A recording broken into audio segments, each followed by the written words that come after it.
Bhachau Gandhidham national highway Chopadva railway bridge બાજુમાં underground રસ્તો વરસાદી પાણી ભરાઈ જતા બંધ થયો।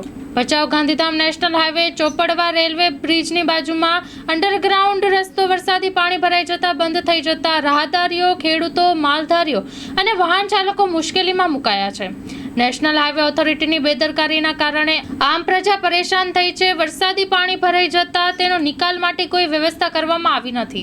હાઈવે બનેલ ત્યારે બાજુમાં પાણી નિકાલ માટે અંડરગ્રાઉન્ડ નાલી મૂકવામાં આવી છે, પરંતુ તેમાં માટી ભરાઈ જતા બંધ થઈ જતા પાણી ભરાઈ જાય છે।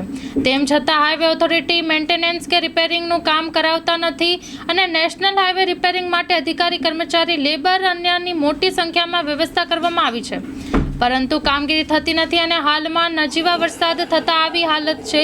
જ્યારે વધારે વરસાદ થશે ત્યારે શું હાલત થશે તેવી ચર્ચાઓ થઈ રહી છે।